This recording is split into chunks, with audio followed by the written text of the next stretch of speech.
Hi guys, and welcome back to my live stream. Nice to have you with me today.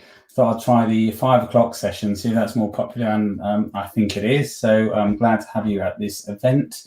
We are live on LinkedIn and YouTube. I'm going to give it just a couple of minutes for people to join.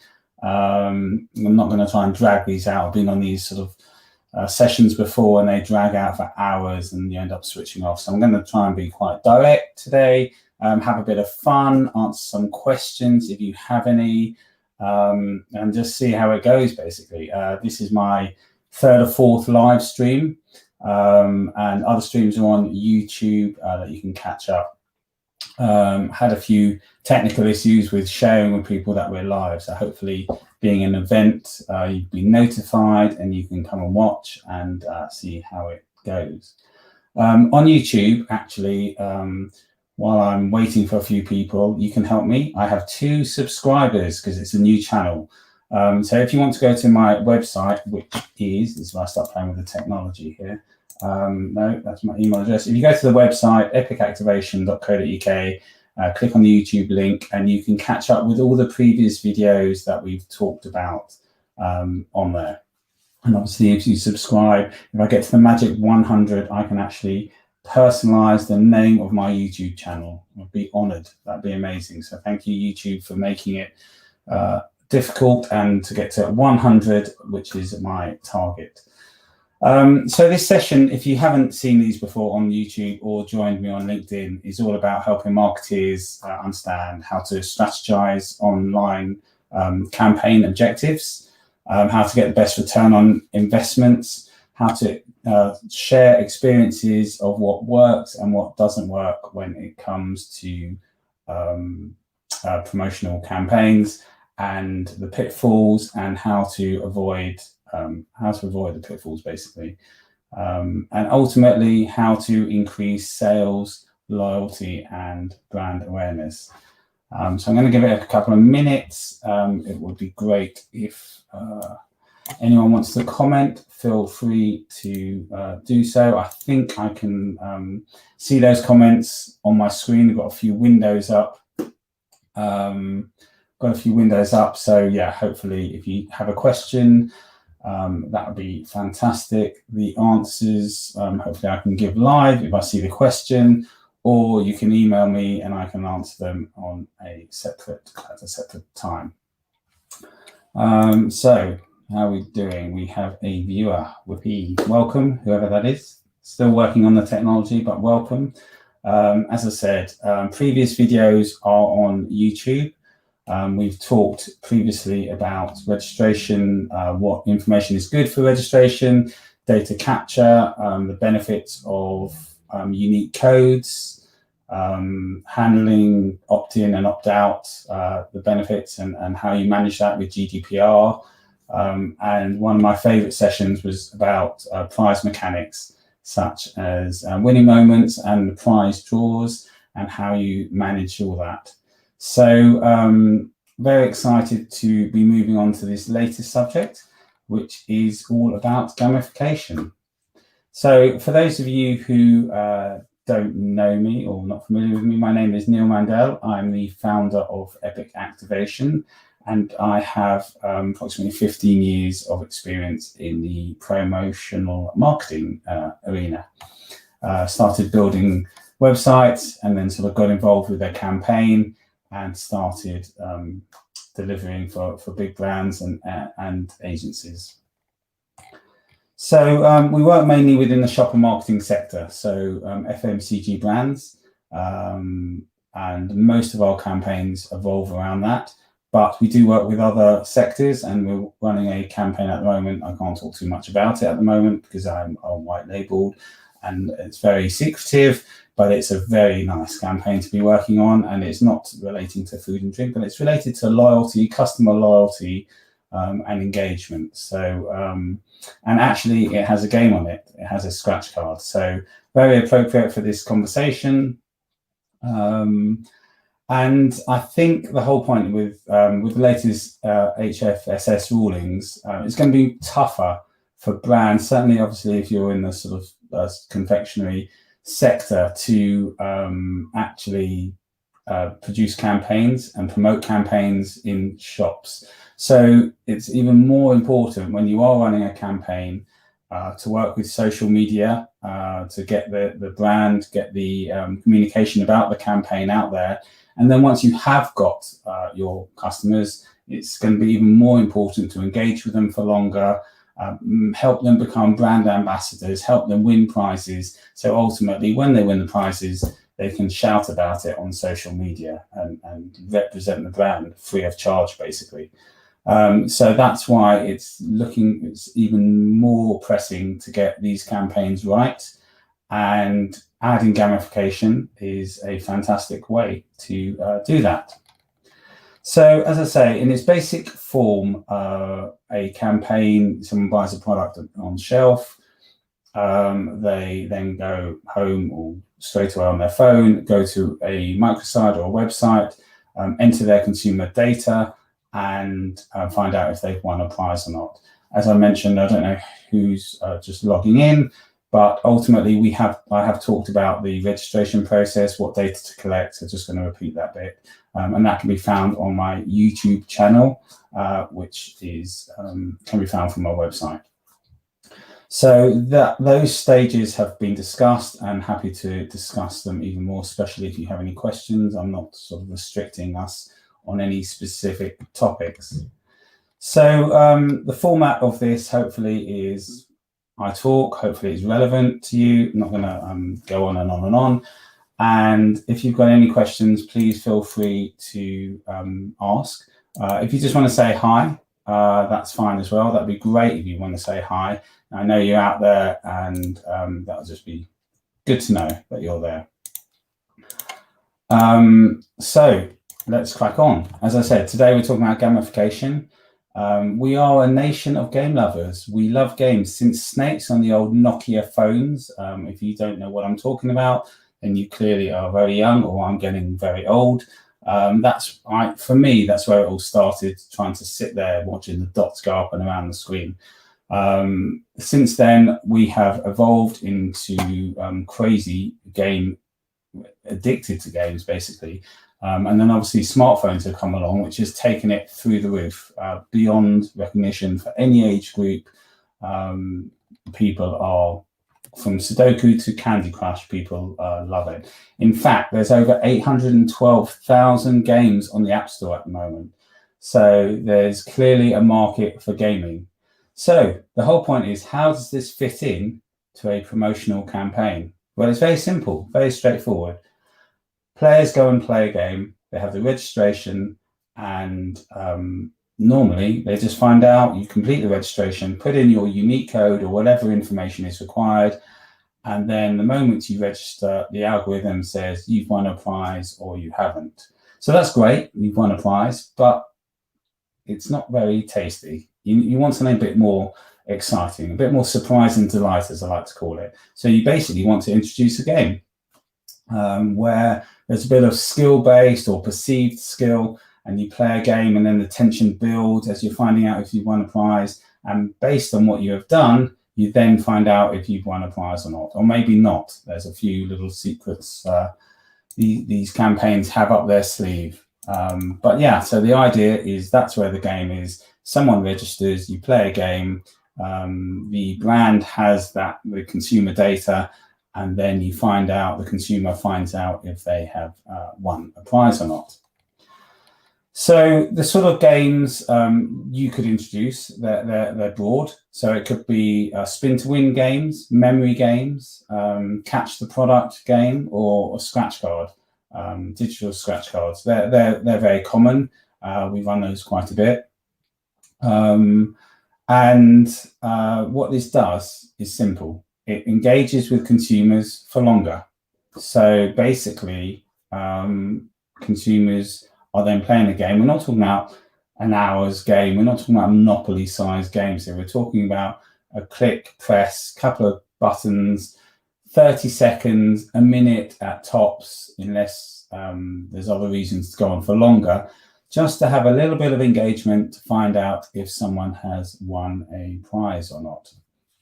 So you complete a game, and then it says, hey, you completed it, or you've got a high score, congratulations, you've won. Or if it's a spin the wheel, you're sitting there watching the wheel go around, and it then tells you you've won, which is a lot more exciting than completing a registration form and it's simply saying on completion, congratulations, you've won, or sorry, you've lost. So why not introduce a game? There are two main types of games with a bit of a hybrid as well. So we have skill-based games and we have smoke and mirror games. So let's start with smoke and mirrors. Now, to create a game such as a scratch card or spin to win, that can be seen as a smoke and mirrors game. So basically how that works is that someone plays, registers, and when they submit, like in any other promotion, the algorithms kick in and define whether that person has won a prize or not. However, we're not going to tell them they won a prize or not yet. What we're going to do is get them to play the game. So they spin the wheel, and the outcome of that wheel has already been predetermined.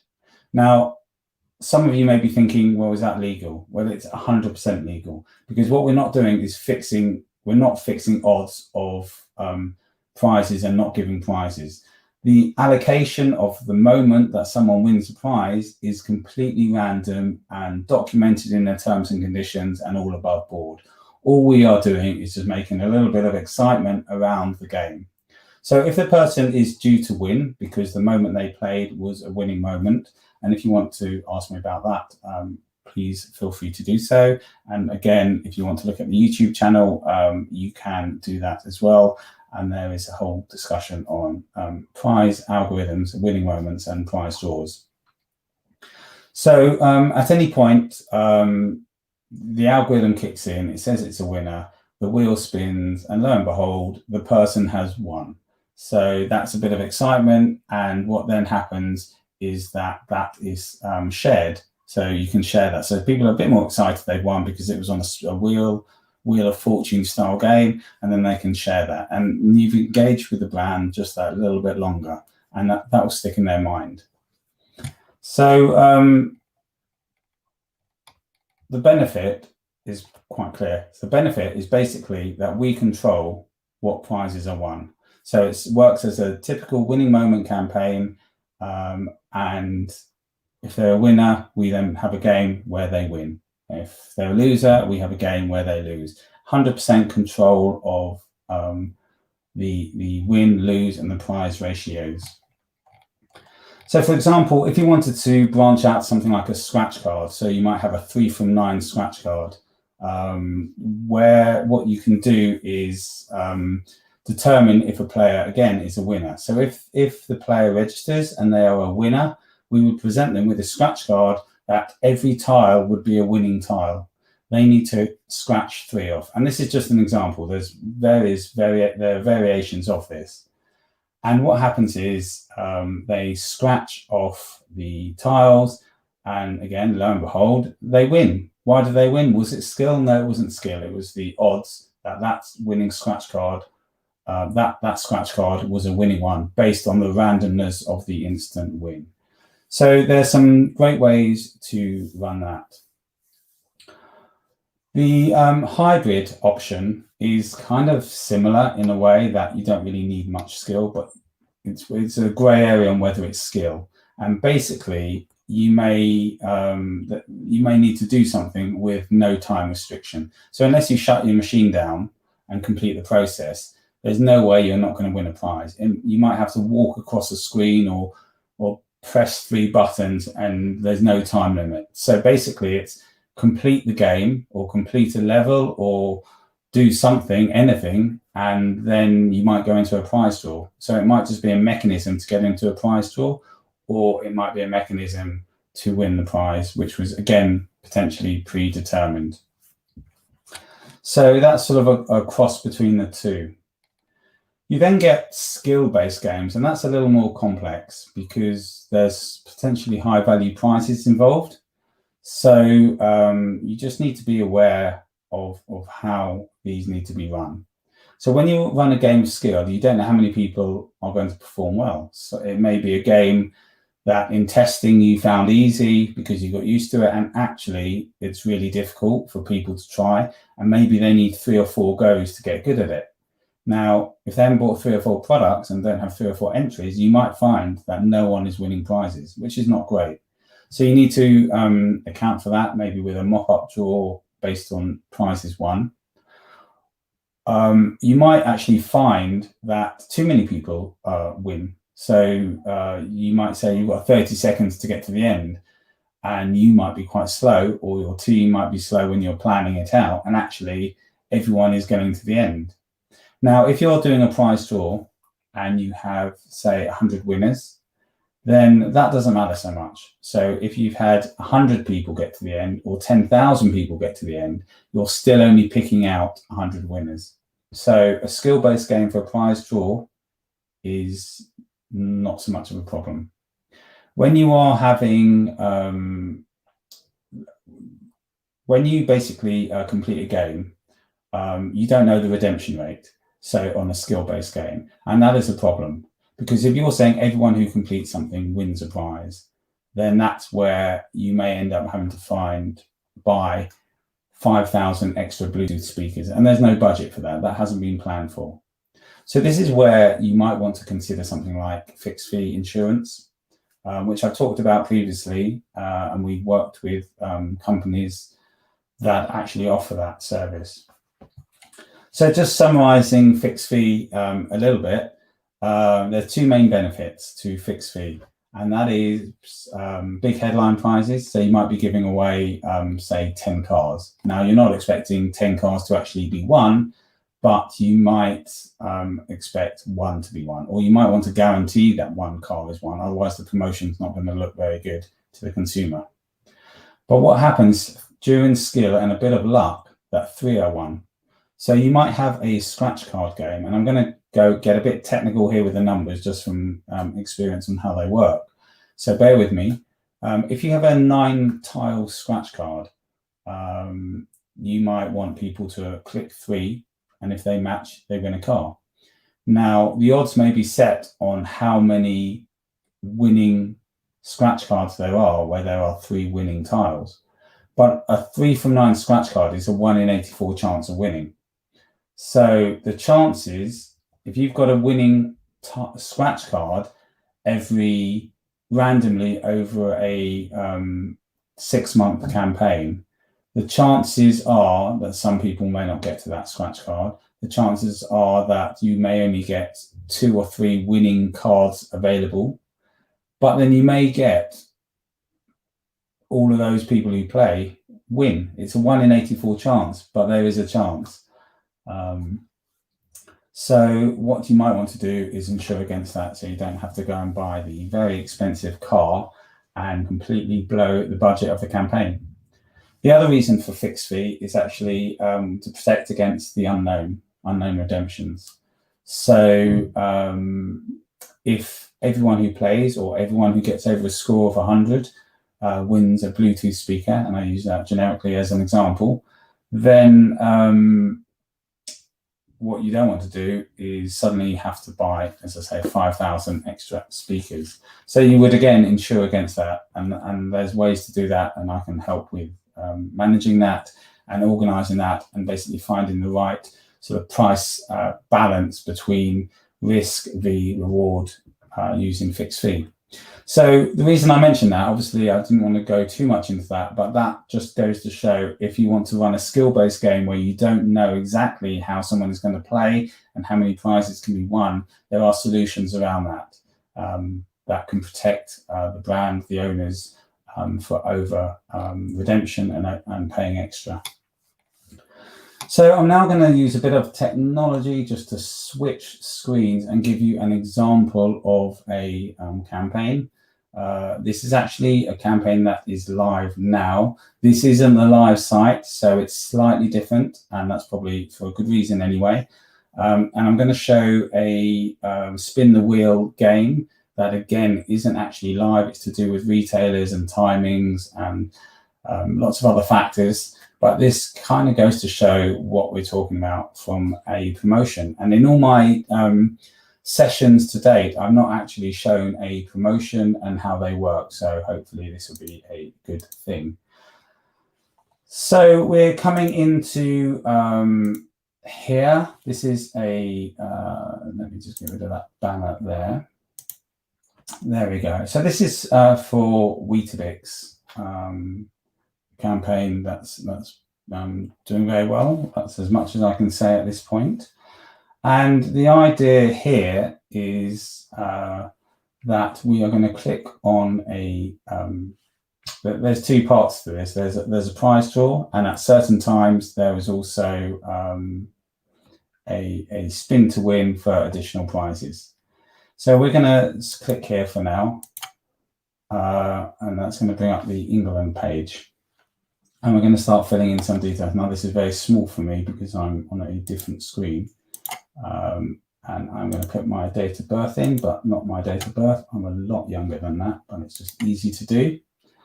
I'm just going to change this number and I'm going to add, and I'm going to select the retailer because that actually in this campaign determines the prize pool, to be fair. So I've put those in. Hopefully I've changed everything. Let's just change that because it's also got limitations on emails and numbers, so people can't keep entering.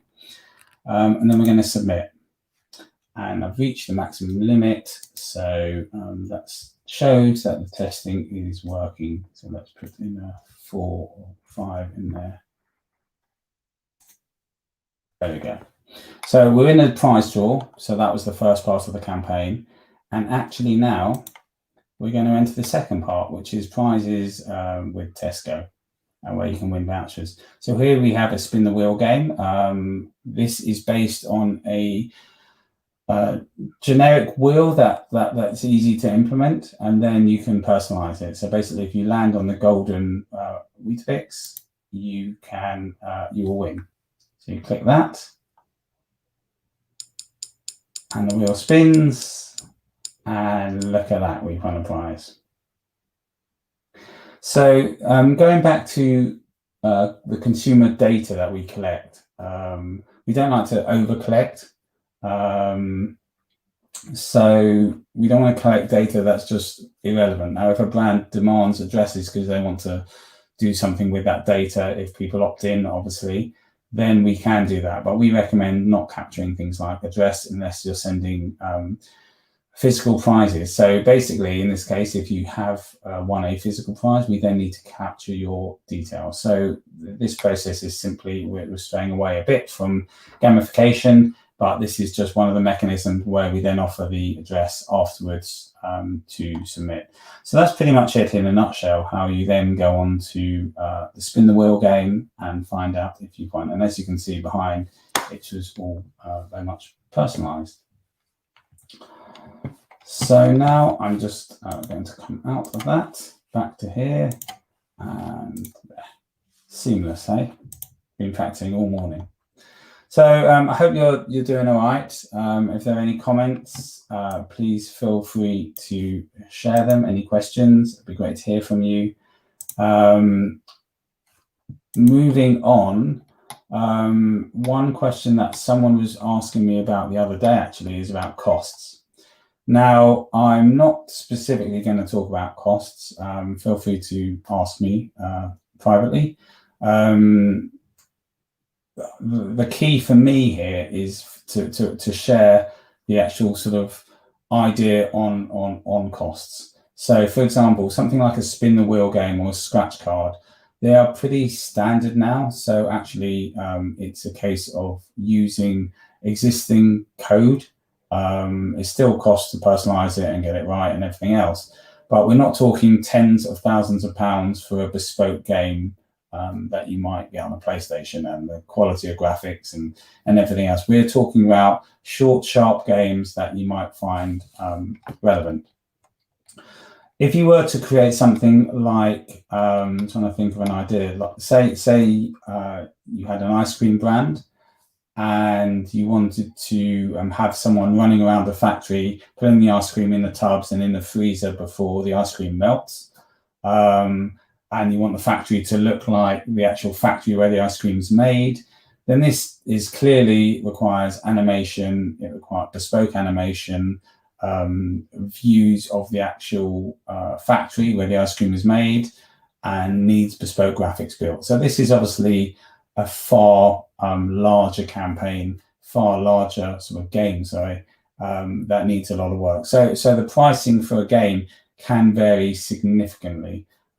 So if you're happy for a spin the wheel, very simple scratch card where the tiles can be personalized with little icons, that's quite static, and that's reasonably priced in my view.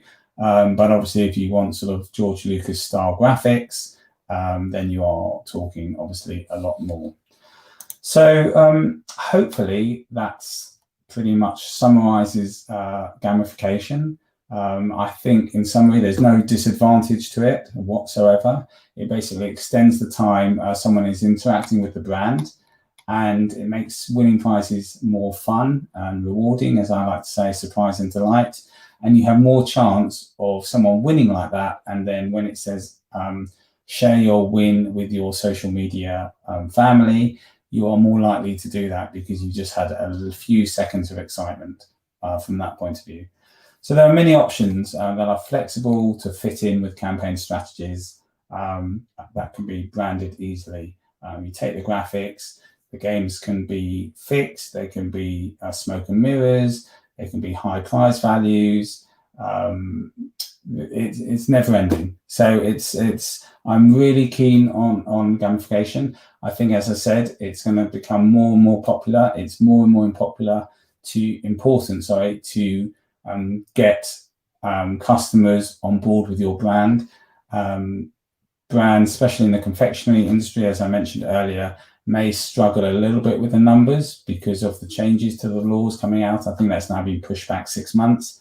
So it's a case of making the actual campaigns bigger and better and more engaging to get the customers to share the experiences with their friends and family.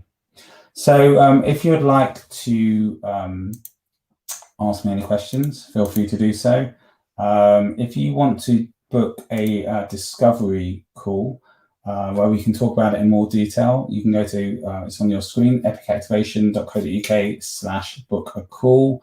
That's a very simple process. Book a time slot.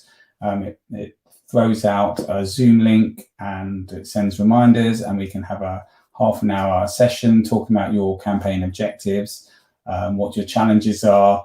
And that's proven very successful, actually. And people have come back or people have not come back. But I'm here to help. Got a lot of knowledge to share. As I say, we work with brands directly, but we also work white labeled with agencies. So we help account handlers. And often we don't actually do the design work ourselves, although we can and do. But obviously, it's a way we work with agencies to support them in the areas that they specifically need. So feel free to book a call with myself. Obviously the website, and actually just if you want to email me, you can email neil@epicactivation.co.uk. I just like clicking the buttons and showing the technology, really. So that's about it. Thank you so much for watching. I look forward to seeing you again soon. I'm going to take a break for August, and in September, I believe I'll be running 10 top tips for promotional campaigns, 10 golden nuggets. Haven't quite worked on that one yet, but it's going to be a lot of fun, and maybe get some of you involved and see where it gets us. So thank you very much again. Have a good rest of the week, and see you soon. Bye.